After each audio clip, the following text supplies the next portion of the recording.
Bonjour à toutes et à tous et bienvenue dans cette nouvelle édition d'Afro Business. Au menu de ce programme, nous parlerons des accords de partenariat économique. Quelles opportunités pour le Cameroun 7 ans après le début du démantèlement tarifaire? Une question et bien d'autres auxquelles répondra en seconde partie de ce numéro Julien Onguéné-Ateba. Il est économiste, logisticien des transports, expert en douane et transit, chercheur, écrivain et enseignant. Mais tout d'abord, revenons sur le bilan des 7 dernières années. Une étape franchie sur fond de revendications de déséquilibre de la balance pour les produits issus des deux partenaires. Les produits camerounais sont de plus en plus refoulés aux portes de l'Europe et à l'inverse, les marchandises en provenance du marché européen sont en nette hausse. Un sujet signé Marie-Yvonne Dongo. Pour cette 7e phase de démantèlement tarifaire, les taux de décote sur les droits de douane applicables à l'importation en provenance du marché européen sont respectivement de 100% pour les marchandises du premier groupe, de 90% pour celles du deuxième groupe et de 30% pour celles du troisième groupe. Pour le dernier ensemble, il s'agit notamment des véhicules personnels, des matériels du BTP, les bois, les plantes, les animaux, les pneus, entre autres. Même si c'est une grande avancée, le démantèlement tarifaire n'est pas bénéfique pour le Cameroun. Certains produits ont été interdits d'accès en Europe depuis 2022, ne répondant pas aux normes phytosanitaires et sanitaires. Il s'agit notamment des mangues, de la papaye, de la goyave, du poivron, des aubergines, des tomates, des oranges et bien d'autres agrumes. Les produits de rente ne sont pas épargnés, ce qui rend la balance commerciale du Cameroun déficitaire. Et la douane camerounaise l'avait déjà signalé dans une note reconnaissant la baisse des exportations au Cameroun depuis la mise en œuvre de l'APE en août 2016. De façon plus précise, les pertes fiscalo-douanières enregistrées par le Cameroun dans le cadre de l'APE jusqu'en 2021 sont évaluées à 25,1 milliards de francs CFA. Et pourtant, certains experts s'accordent à montrer l'impact positif de ces accords dans le développement économique local. Et Laurent Tchande, le directeur général du cabinet d'expertise et de partenariat international de CEPI, rappelait lors des ateliers économiques et diplomatiques tenus le 2 mars 2023 à Yaoundé les immenses opportunités de ce marché pour les chefs d'entreprise, en particulier les petites et les moyennes, notamment la possibilité de produire et de vendre dans un marché de 500 millions d'habitants. Un marché dans lequel, selon un autre expert en sciences économiques, Eli Ngasse-Noupi, les produits camerounais ont les plus été vendus sur le marché européen. 1400 milliards de francs CFA contre 1000 milliards seulement côté européen. Et pour la seule année 2019, soit une augmentation des exportations des produits camerounais de 20% au cours des 5 dernières années. Des données qui ne cadrent malheureusement pas avec le dernier rapport sur l'économie camerounaise du ministère camerounais de l'économie, de la planification et de l'aménagement du territoire et qui fait état de ce qu'au 21 décembre 2022, et ce depuis le début de la mise en œuvre de l'accord de partenariat économique entre le Cameroun et l'Union européenne en août 2016, les pertes enregistrées par Yaoundé s'élèvent à 52,5 milliards de francs CFA. Des pertes qui ont principalement bénéficié aux grandes entreprises dont les coûts de production ont été réduits. Regardez. Le montant des pertes enregistrées par le Cameroun 7 ans après le démantèlement tarifaire est énorme. Selon les experts interrogés sur la base du chiffre publié par le ministère camerounais de l'économie, de la planification et de l'aménagement du territoire. 52,5 milliards de francs CFA depuis août 2016. Des pertes enregistrées par la douane camerounaise et qui ont principalement bénéficié aux grandes entreprises du secteur agroalimentaire, des cimenteries, de l'énergie, des bâtiments et travaux publics, la fabrication et la distribution du papier, toujours selon le rapport du Minipat. En 2022, par exemple, les pertes douanières se sont élevées à 20 milliards de francs CFA selon le Trésor public camerounais. Une moins-value enregistrée au fil des ans, répartie dans 25 catégories de produits ayant bénéficié de l'accord et dont le top 10 représente à lui seul 81,5% pour un total de 42,774 milliards de francs CFA. Des fluctuations qui renseignent sur le manque ou peu de perception des accords de partenariat économique sur l'activité économique dans sa globalité. Un impact qui se fait ressentir au niveau des emplois, des prix pratiqués, de l'accroissement et de la diversification, ainsi que les exportations. Conséquence, un faible taux d'utilisation de la préférence dont les bénéfices du démantèlement ne profitent qu'à une poignée d'entreprises installées en territoire camerounais. À présent, cette interview accordée à l'équipe d'Afro Business par Julien Onguéné Ateba. Il est économiste, logisticien des transports, expert en douane et transit, chercheur, écrivain et enseignant. Et on se retrouve juste derrière.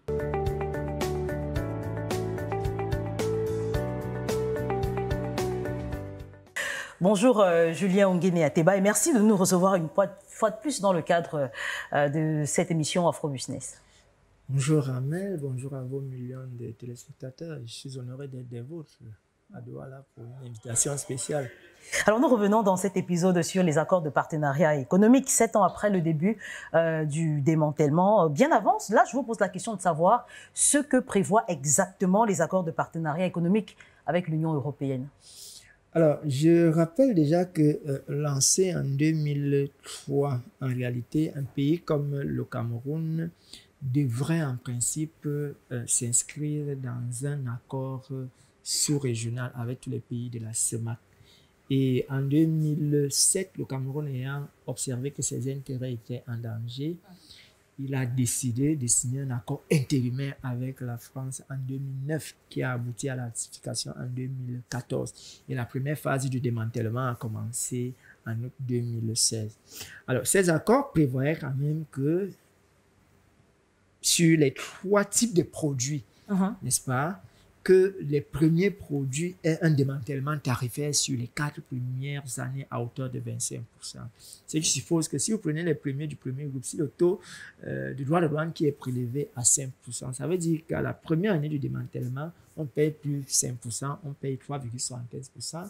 La deuxième année, 2% et 2,5%, la troisième année 1,4%. Donc en réalité, en 2020, les produits européens qui entraient dans le marché camerounais devaient payer les droits de douane. C'était également valable pour les produits du deuxième groupe. Mais là, le démantèlement, c'était un démantèlement de 30% sur une période de 10 ans. On veut dire 30, 30, 30, après 30 sur une période de 10 ans.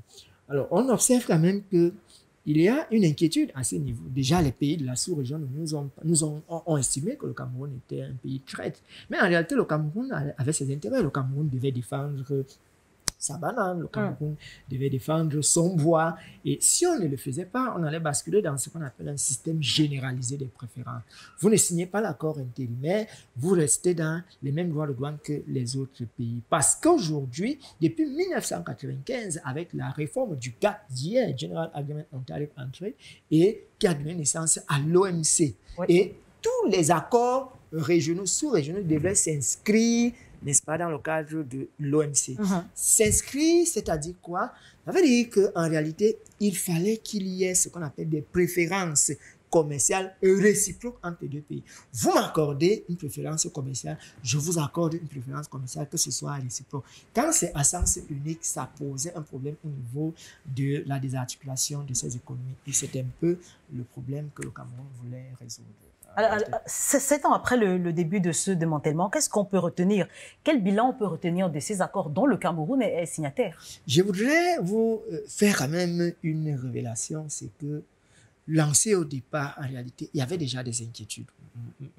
Lorsque je publie un papier à l'époque, j'essaie de démontrer déjà que le bien-être économique qui est recherché dans le cadre de ces APE, c'est un bien-être théorique, mais il ne sera pas pratique. Parce qu'en réalité, on signe l'accord de partenariat économique. Qu'est-ce qu'on voulait nous démontrer? On nous dit, si nous ouvrons nos frontières, les consommateurs camerounais auront accès à des produits qu'ils n'ont jamais eu, n'est-ce pas? Voilà. Les entreprises camerounaises auront accès à des intrants qu'ils ne peuvent pas avoir, n'est-ce pas?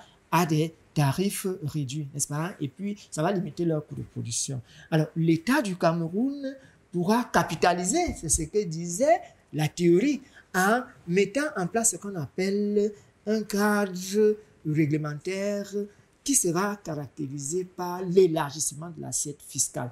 Voilà un peu les bien-être économiques qu'on essaie de nous démontrer au niveau de chaque agent économique. Mais quand on observe 2, 3, 4, 7 ans plus tard, aujourd'hui, on se rend compte que l'État du Cameroun, en termes de recettes douanières, perd à peu près 60 à 80 milliards de francs CFA par an. Et sur une période de 15 ans, on peut se retrouver à près de 1200, 1500 milliards de francs CFA de recettes douanières perdues. Ça, c'est déjà les pertes au niveau de l'État, qui est un agent économique important. Maintenant, quand on analyse au niveau des entreprises, c'est vrai, oui, nous ouvrons les frontières. Les entreprises achètent les intrants à des coûts compétitifs, à des prix compétitifs. Mais il y a un problème, c'est que les produits qui entrent, n'est-ce pas, qui sont plus compétitifs par rapport aux produits locaux fabriqués par ces entreprises, n'est-ce pas, ces entreprises vendent ces produits à des prix un peu plus chers. Et par conséquent, la compétitivité est faible. Plus grave, bien plus grave, il y a un phénomène qui voudrait quand même que l'on essaie de développer les industries locales. On ne peut pas développer les industries locales, n'est-ce pas, en ouvrant les frontières.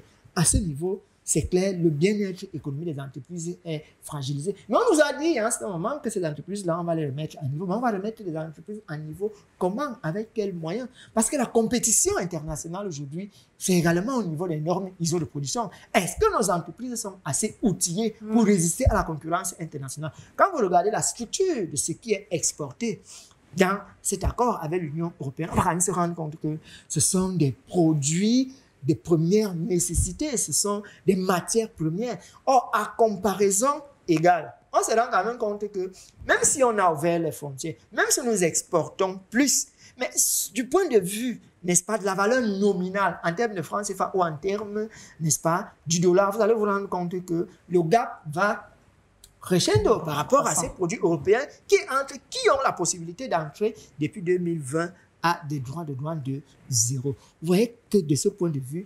l'agent économique qui est l'entreprise perd. Allons-y au niveau de l'agent économique qui est le consommateur. Oui, la disponibilité des biens à des prix relativement faibles. C'est bien. Donc, en réalité, quand on ça va même observer le bien-être du consommateur, ce n'est pas un bien-être assez élevé. Alors, le bien-être global, qui est en réalité le bien-être du consommateur, plus le bien-être de l'entreprise, le bien-être de l'État, en réalité, c'est un bien-être qui devient négatif. C'est-à-dire, quand vous regardez seulement les pertes de recettes, tout ça, je voudrais vous rappeler que le démantèlement voulait qu'on fasse l'élargissement de l'assiette fiscale. Mais vous savez, les Camerounais, les entreprises, les Africains ne sont pas très flexibles à la fiscalité. En réalité, quand vous observez aujourd'hui, même l'élargissement de l'assiette fiscale n'arrive pas à compenser les pertes que nous avons au niveau de la fiscalité de portée. Et la CENI est là parce que parti en 2014-2016, on a à peu près 10 ans, parce que 10 à 15 ans. Vous voyez qu'en l'état actuel des choses, nous avons encore au moins ces 8 ans du démantèlement. Et c'est relativement dommageable pour les économies camerounaises. Alors, qu'est-ce qu'il faut faire aujourd'hui? Est-ce qu'il faut totalement se fermer à l'extérieur? Un pays ne peut non plus vivre cloîtré, voilà, sur lui-même s'il ne s'ouvrait pas à l'extérieur. Qu'est-ce qu'il faut faire pour que la compétition entre l'extérieur et l'intérieur soit pratiquement à part ou à armes égales? C'est vrai quand même qu'au stade embryonnaire d'une économie, une économie doit d'abord être fermée. C'est ce que la Chine a fait, c'est ce que l'Inde a fait et tous les autres pays. Et maintenant, quand les opportunités s'ouvrent à l'intérieur, on peut maintenant s'ouvrir à l'extérieur. En réalité, c'est ça. Mais nous sommes vite lancés dans les accords de partenariat économique. Nous n'avons pas le choix. L'objectif, c'est de créer un vaste marché commercial. Mais aujourd'hui, il y a des opportunités. Parce que, voyez-vous, l'accord n'est pas favorable en l'état actuel et il ne sera pas favorable sur les 8 prochaines années.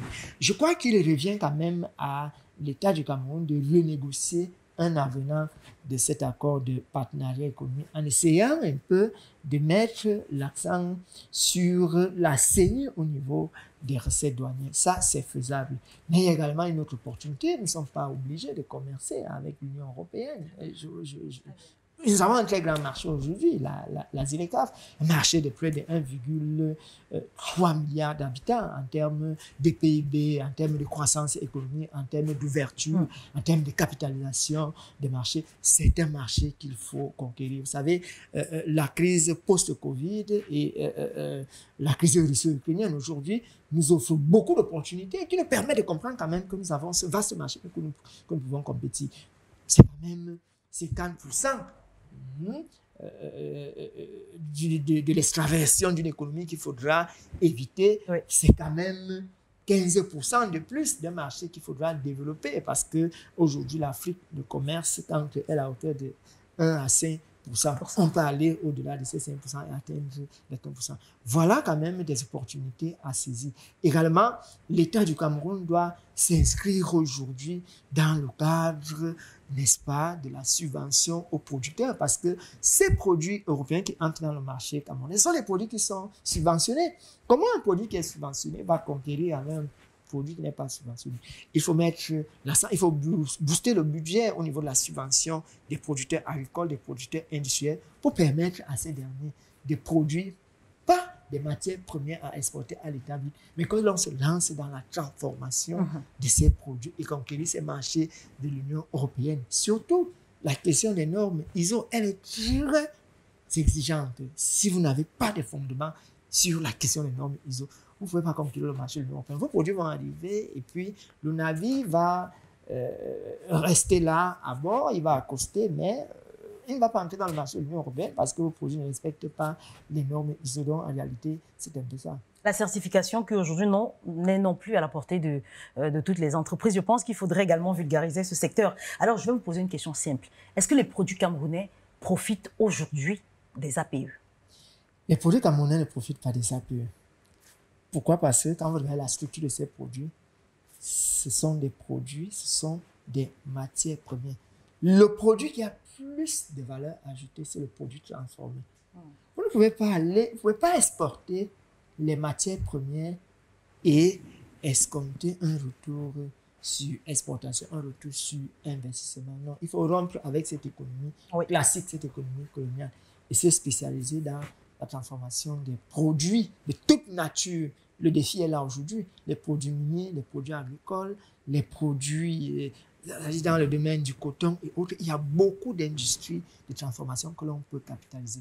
Il faut mettre les moyens à ce niveau et produire des biens à forte valeur ajoutée. Je voudrais rappeler que ce sont des produits à forte valeur ajoutée qui font la croissance économique. Et c'est cette croissance économique que nous avons besoin pour devenir un pays émergent, une croissance économique assez élevée. Il faudrait pas négliger le fait qu'en matière d'industrie, nous n'avons pas encore les moyens véritables pour pouvoir industrialiser nos productions, nos matières premières. Justement, l'un des piliers de la transformation, c'est de réduire le déficit énergétique. Et ce déficit énergétique aujourd'hui, il ne faut pas qu'il soit limité seulement à l'énergie hydroélectrique. Il faut multiplier, il faut diversifier les sources d'énergie. L'énergie éolienne, l'énergie solaire, le biogaz, l'énergie thermique et autres. Toutes ces sources d'énergie, il faut les développer. Et moi, j'ai développé un modèle simple. Nous avons dans chaque département au niveau du Cameroun un cours d'eau. Il faut quand même passer à ce que j'appelle le développement de l'énergie par avantage comparatif des départements, comme je l'ai dit. Dans mon village, par exemple, en Kolbot, il y a un cours d'eau, la Mofo. C'est dans mon village. La Mofo qui passe au niveau de Kolbisson. Ça veut dire en réalité que mon village peut développer un mini barrage hydroélectrique. On peut le faire dans tous les départements, tous les arrondissements qui ont ces barrages hydroélectriques et que ces barrages essaient de réduire le déficit énergétique, non seulement dans la zone, mais dans l'arrondissement. On peut le faire dans tous les arrondissements, tous les départements. Que de chercher à produire de l'énergie à son lot, transporter cette énergie vers Nanga et Boko. C'est très coûteux le transport de l'énergie de cette façon. Et c'est cette énergie qui va permettre, à mon sens, aux industriels de transformer leurs biens pour avoir des produits compétitifs à forte valeur ajoutée sur le marché international. Alors, quels sont les produits les plus échangés aujourd'hui? Alors, quand vous observez la structure de l'économie camerounaise, vous avez le bois, vous avez la banane, vous avez aujourd'hui le poivre de Penja, vous avez des produits comme le sucre, aujourd'hui, l'ananas et autres. En réalité, ce sont des produits sur la structure de l'économie camerounaise qui sont assez faibles quand vous observez sur les 30 dernières années. En réalité, on se serait quand même attendu que la majorité de ces produits soient des produits industriels. Qu'est-ce qui empêche le Cameroun de produire, par exemple, du jus, je ne sais pas moi, d'oseille, qui est ce que nous appelons vulgairement au quartier le Folleret? On peut arriver à ça.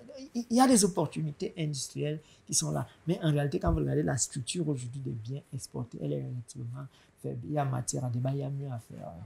Alors, vous qui êtes également expert en politique et négociation commerciale et multilatérale, comment est-ce qu'on peut faire? Comment est-ce que les États, notamment le Cameroun, peuvent faire pour tirer pleinement profit de ces API? Alors, la première chose, c'est au niveau de la négociation. À mon sens, si on avait négocié en tenant compte de la structure des produits, c'est-à-dire, on dit, pour ce qui est des produits industriels, le pourcentage de nos produits industriels, le voici. Oui. Le pourcentage des produits industriels de l'Union européenne, le voici. Et on essaie de créer des barrières tarifaires ou non tarifaires, ou alors des préférences commerciales réciproques en tenant compte de notre faiblesse au niveau des produits industriels. Or, ce n'est pas ce qui a été fait. C'est-à-dire, on s'est mis dans la logique où nous avons le même niveau de productivité des produits industriels avec l'Union européenne et on a ouvert les marchés. C'est la conséquence aujourd'hui. Maintenant, on fait la même chose également avec les produits agricoles. C'est-à-dire, quand on regarde la structure de nos produits agricoles, on regarde la structure des produits agricoles de l'Union européenne, on essaye de créer, n'est-ce pas, des préférences commerciales en tenant compte. Ce qui suppose que, au lieu de diminuer les barrières tarifaires, droits de douane par exemple, de 25% chaque année pour un démantèlement. On pouvait se dire pour les produits industriels, on peut aller à 25%, on va peut-être à 5%. Question pour nos économies, nos produits industriels, n'est-ce pas, de se développer et d'essayer d'atteindre un niveau de productivité des produits industriels de l'Union européenne. Or, cette analyse n'a pas été faite. On s'est comporté comme si nous avons le même niveau de productivité des produits industriels avec l'Union européenne. Et la conséquence, elle est là aujourd'hui. Nous sommes perdants parce que les produits qui entrent dans le marché de l'Union européenne aujourd'hui, même si on est dans le démantèlement préférentiel 25%, l'impact ne sera pas dommageable pour les économies de l'Union européenne. Je rappelle que nous négocions entre le Cameroun et l'Union européenne. Nous ne négocions pas entre le Cameroun et la France. On est plus fort dans les négociations quand on est dans le regroupement régional. C'est la question que j'ai failli vous poser avant de fermer cette émission. Qu'est-ce qu'il faut faire? Est-ce que l'Afrique doit se regrouper et renégocier peut-être les termes de l'accord avec l'Union européenne? En réalité, c'était le B.A.B.A. C'était le préalable. C'est ce qui devrait se faire avec les pays de la sous-région Afrique centrale. Oui. Les pays négocient mieux et sont plus forts dans les négociations quand ils vont en groupe. C'est inscrit dans les textes de l'OMC de 1995 que les négociations devraient commencer par les sous-régions. C'est un peu ce que le Cameroun a voulu expérimenter avec la CEMAC. Mais il y a des pays qui avaient des caractéristiques assez différentes. Un pays comme le Tchad, la Centrafrique, qui sont des pays les moins avancés, qui étaient plutôt inscrits dans le cadre, n'est-ce pas, d'une règle de l'OMC qui voudrait tout exporter sauf les armes. Or, le Cameroun n'est pas un pays les moins avancés. Vous voyez qu'il devenait difficile d'aller ensemble dans les négociations. Et le Cameroun a couru le risque d'aller seul. La meilleure manière de négocier, c'est la négociation en groupe, la négociation par sous-région. Et voilà. Merci Julien Nguenatiba. Je rappelle d'avoir été avec nous encore une fois de plus sur ce plateau. Je rappelle que vous êtes économiste, logisticien des transports, expert en douane et transit, chercheur, écrivain, enseignant, avec beaucoup d'autres casquettes. Merci pour cette présentation. J'espère être des vôtres pour une autre invitation spéciale à Douala. Ce sera un plaisir d'y être. Je vais prendre la route tout à l'heure et merci pour votre invitation. Très bon voyage. Merci.